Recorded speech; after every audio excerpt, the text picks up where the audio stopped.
Hola, ¿qué tal? Muy buenas tardes, bienvenidos. Les saluda Paulina Sodi. Arranquemos con la información de esta tarde, ya que hospitales y personal sanitario en todo el mundo sigue trabajando a marchas forzadas para combatir al coronavirus. Esta pandemia sigue generando 1.300.000 contagiados aquí en Estados Unidos y un saldo de más de 80.000 muertes. Una cantidad enorme si es que se tiene en cuenta que en todo el mundo el número de fallecidos está por encima de los 283.000.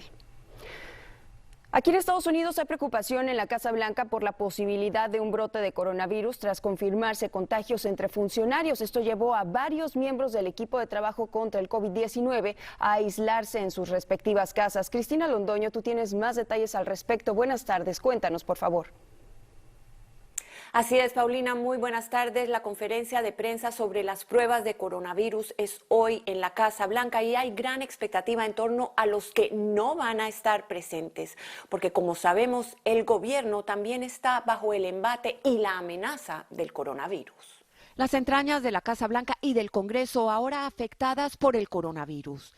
Katie Miller, la jefa de prensa del vicepresidente Mike Pence, dio positivo al COVID-19.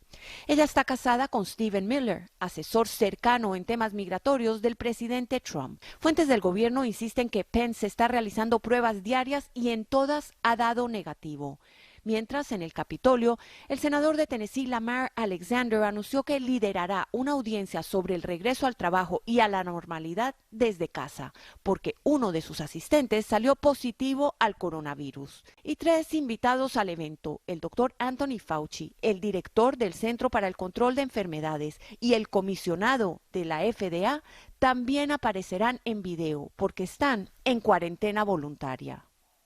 It is scary to go to work. You know, I was not part of the White House in March. I think that I'd be a lot safer if I was sitting at home than I would be going to the West Wing. But, you know, it's a time when people have to step up and serve their country.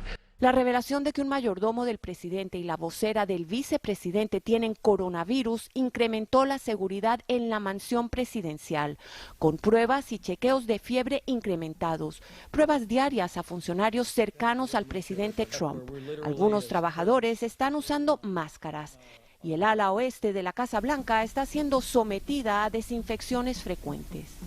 Críticos aseguran que la dificultad conteniendo el coronavirus en las altas esferas del gobierno, en donde hay tanto acceso a las pruebas, destaca lo difícil que va a ser que el resto del país regrese a la normalidad sin que haya nuevos contagios. Paulina. Gracias por la información, Cristina. Eso en Washington, pero también hay alarma en una planta empacadora de carne en el centro de California. Esto debido a que al menos 138 de sus trabajadores dieron positivo a la prueba de coronavirus. La compañía genera unos 900 empleos y mantiene abiertas otras 2 plantas. Francisco Fajardo, tú tienes la información completa. Te escuchamos. Adelante, por favor. ¿Qué tal, Paulina? Muy buenas tardes. Así es, nosotros nos dirigimos en estos momentos hacia el sur de la ciudad de Fresno, al norte de California, donde el diario The Fresno Bee reporta brotes en al menos 2 plantas procesadoras de carne, una de ellas de Reese Food, donde se habla de por lo menos 100 casos de personas infectadas.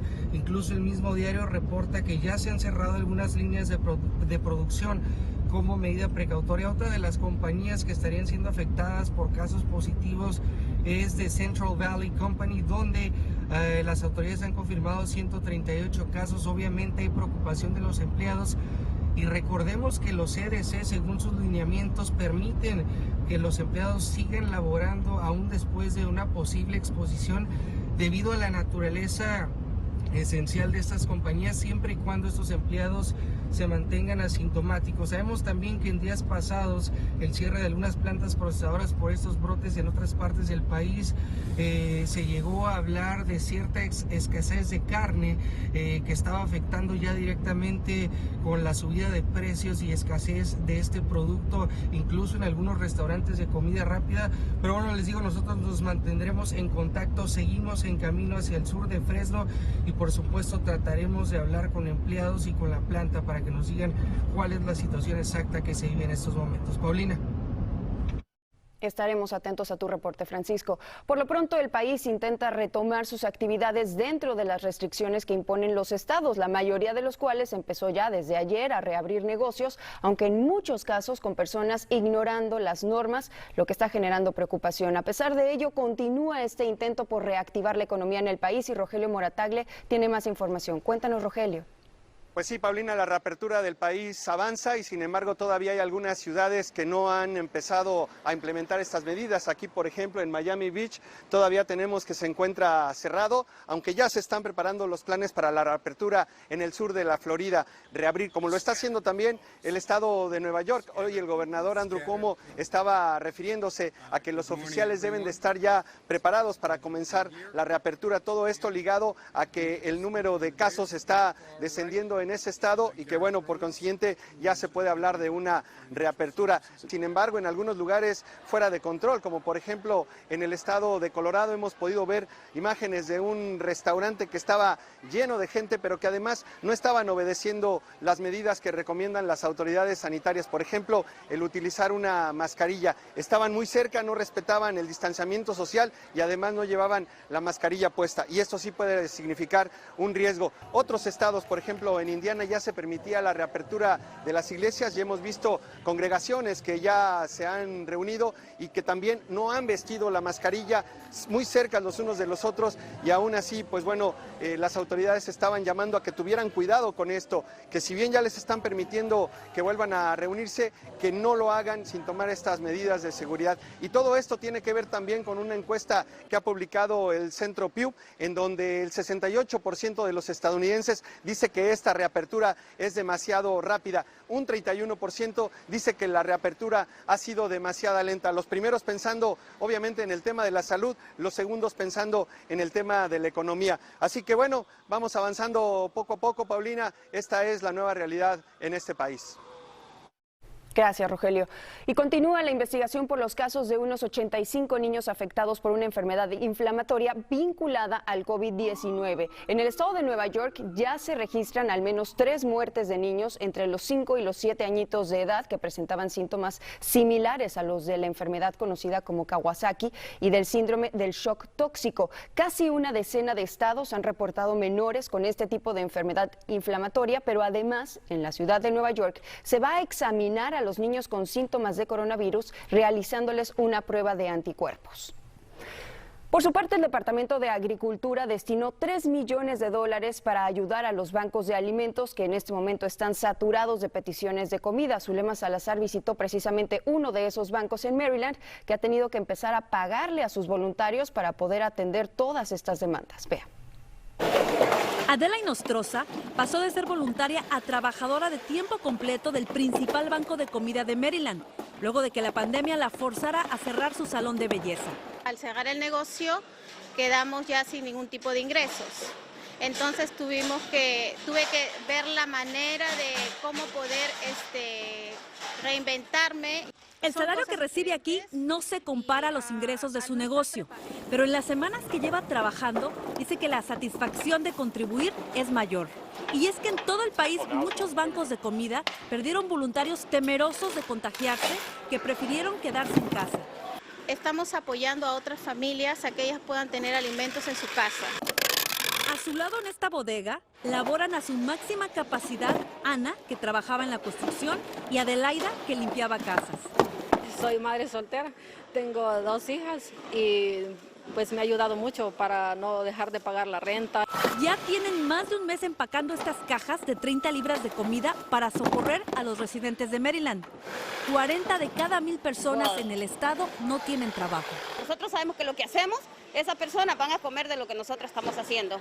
Me siento feliz de estar acá. Son 2000 las cajas como estas que se empaquetan al día en esta planta. Tienen alimentos suficientes para una familia de 4 integrantes, lo que les va a permitir tener en su mesa comida caliente por una semana. En el mes de abril han distribuido casi 3 millones de libras de alimentos. La gran preocupación son los más pequeños. En Estados Unidos, 1 de cada 7 niños vive en un hogar donde no hay suficiente comida para cada miembro. Eso aumenta la presión que siente el vicepresidente de operaciones del Banco de Comida, porque admite hay atrasos en los suministros que llegan a sus almacenes. Estas inmigrantes, aunque no saben si podrán volver a sus antiguas profesiones, su consuelo es haberse dado la mano entre ellas y contribuido a que otros se lleven un pan a la boca. Cuando la gente recibe esto a mí me da mucha alegría porque sí lo necesitan. En Baltimore, Maryland, Zulema Salazar, Noticias Telemundo. Vayamos a México, específicamente a la Ciudad de México, donde la tecnología de las videollamadas ya se impuso en los hospitales que atienden a pacientes con COVID-19, y es que no hay manera de entablar comunicación entre los enfermos y sus familiares porque el aislamiento no permite el contacto en persona. Eso lo tienen claro en el Hospital Juárez de México, en la capital del país, donde están apoyando un programa para establecer videollamadas con pacientes no graves. Vea. No es lo mismo que le hablen a uno y le digan, tu familiar está bien, porque uno siempre cree que lo engaña. Uno siempre dice, ellos me dicen eso porque ellos lo ven común o porque son médicos y están en esta situación. Al uno verlos bien, no me tienen ya que decir mucho. No es el enfermo habitual. El enfermo habitual hay horarios de visita. Aquí ahorita con esto no hay horarios de visita. Entonces se angustian al no saber nada, al no verlos. Entonces, esto les da una capacidad y un cambio de actitud completamente diferente. Pero estas videollamadas también han servido para despedirse de familiares que se encuentran en fase terminal por culpa del coronavirus. Mientras que en Guatemala se endurecen las medidas por el COVID-19 tras el aumento de nuevos casos. El día de ayer domingo fue el día más complicado en ese país desde el inicio de esta pandemia, con 85 infectados, dejando un saldo cercano a los 1,100 contagios y 26 muertes. El presidente Alejandro Yamatei llevó la alerta al extremo, prohibiendo que los guatemaltecos crucen los límites de sus departamentos o de sus estados, por lo que únicamente podrán permanecer en las ciudades en las que viven. En medio de esta pandemia hay otras enfermedades de las que también debemos cuidarnos, como por ejemplo la hepatitis C, que es una infección en el hígado producida por un virus que puede generar insuficiencia hepática y cáncer de hígado. Más de 2 millones de personas tienen hepatitis C aquí en Estados Unidos y de ellas el 51% vive en 9 estados de este país. Los latinos es el sector de la población que más probabilidades tiene de fallecer por hepatitis C, con un 60% más que los blancos. Para hablar al respecto, esta tarde saludo a la doctora Edith Bracho Sánchez. Doctora, como siempre, bienvenida, muy buenas tardes. ¿Cuáles son los síntomas de la hepatitis C? Malvina, un placer estar con ustedes como siempre. El gran reto con la hepatitis C es que no siempre muestra síntomas. Al principio, cuando la persona recién se infecta, puede tener fiebre, puede tener malestar, de pronto se le pongan un poco amarillos los ojos y la persona no siempre se da cuenta. Ya a medida que pasa el tiempo, que pasan los años, porque es un virus que podemos tener en el cuerpo de por vida si no lo tratamos, va causando más daño en el hígado y es ahí que se va viendo pues hinchazón en el abdomen, la persona se le ponen los ojos más amarillos, puede tener hasta problemas de sangrado, porque recordemos que el hígado es muy importante en lo que se conoce como la coagulación de la sangre, ¿verdad? Entonces ya ahí mientras pasa el tiempo es más el daño. Doctora, muchas personas se estarán preguntando, ¿y cómo me contagio? Sí, la hepatitis C se transmite a través de la sangre y a través de las relaciones sexuales también. Entonces tenemos que tener cuidado nuestro estilo de vida, ¿verdad? Y las cosas que estamos haciendo que nos pueden poner en riesgo a estar pues en contacto con sangre de otras personas, como lo es el compartir agujas y también pues practicar sexo seguro. ¿Qué tipo de exámenes son necesarios para detectar la hepatitis C, doctora? ¿Es posible detectarla en algún examen de rutina o anual, por ejemplo? Sí, Pamela, se detecta en la sangre. Hacemos una prueba y lo que estamos buscando son anticuerpos, que la gente ahora está muy familiarizada con anticuerpos, con todo esto que estamos atravesando. Es un examen que se tiene que hacer al menos una vez en la vida, según las últimas recomendaciones del Centro de Control de Enfermedades. Y si pertenecemos a un grupo que tenemos mayor riesgo de contagiarnos, por ejemplo, la gente que se hace diálisis, ¿verdad? Las mujeres embarazadas, ya su médico le va a indicar con qué frecuencia se tiene que hacer la prueba, pero mínimo una vez en la vida para todos los que somos mayores de 18 años. Y respecto a los tratamientos, doctora, ¿cuáles son estos? Paulina, uno de los grandes triunfos de la ciencia, tal cual hay que decirlo de esa forma, es que hay una cantidad de tratamientos para la hepatitis C y hay, óiganlo bien, cura. No siempre decimos esta palabra, ¿verdad? En la medicina hay una cura. Muchos de esos tratamientos pueden curar a un gran porcentaje de las personas si se detecta y se trata. En caso de que no sea detectada, doctora, ¿cuáles son los riesgos que corre una persona con hepatitis C? Y se puede ver pues cirrosis crónica del hígado y puede llegar a padecer de cáncer de hígado la persona. Entonces, por eso esta pues importancia de que nos hagamos la prueba y sepamos nuestro estatus. Como estar muy al pendiente de nuestra salud, sobre todo en estos momentos. Muchísimas gracias, como siempre, doctora Edith Bracho Sánchez. Gracias, como siempre, por informarnos y acompañarnos. Un placer, Paulina. Y recuerde que la doctora tiene un segmento especial sobre el coronavirus en su podcast Las Doctoras Recomiendan, el cual usted no se puede perder. Cambiemos de tema porque el fiscal general de Georgia le solicitó al Departamento de Justicia que investigue el caso de Ahmaud Arbery, el joven afroamericano asesinado a tiros presuntamente por un hombre y su hijo mientras la víctima practicaba deporte en una zona residencial. La petición del fiscal busca que se determine cómo las autoridades locales manejaron la investigación. En un principio, los presuntos autores del crimen no fueron arrestados, pero un video que fue revelado posteriormente mostró la forma en la que atacaron a Arbery con una escopeta. Y recuerde que para seguir informado con las noticias más actualizadas sobre el coronavirus y también sobre otros temas, usted puede suscribirse al servicio informativo de Noticias Telemundo. Es muy fácil hacerlo. Solo debe enviar un mensaje de texto con la palabra noticias al 44144 y así de sencillo se mantendrá al día con la información. Muchísimas gracias por continuar con nosotros. Seguimos con la información. Mire, la pandemia por el coronavirus continúa haciendo estragos en Colombia, pero también aviva el ingenio de muchas personas, como por ejemplo el de una agricultora quien junto con sus 2 hijos está enseñando por internet cómo sembrar un huerto en nuestra propia casa y además ellos se han convertido en todo un fenómeno en las redes sociales. Mauricio Cabal tiene el reporte completo. Mauricio, muy buenas tardes. Cuéntanos, por favor. Hola, ¿qué tal? En poco tiempo, Nubia y sus hijos ya cuentan con más de 200,000 suscriptores. Son todo un fenómeno en redes sociales. Ellos esperan que esta iniciativa no solo les sirva para mejorar su situación económica, sino también para que la gente comprenda cuál es el trabajo que realizan los campesinos. Nubia se dejó seducir por sus hijos para crear este canal de YouTube. Decidieron compartir todo lo que hace una familia campesina en Colombia para sobrevivir. Ahora no solo siembran, sino que también suben contenidos para enseñar a las personas a cultivar en casas y apartamentos. Estos nuevos youtubers se han unido para llevar este mensaje al mundo entero. La crisis del coronavirus los ha obligado a buscar alternativas de ingresos. Para cabezas de madres de familia no hay apoyo de nadie.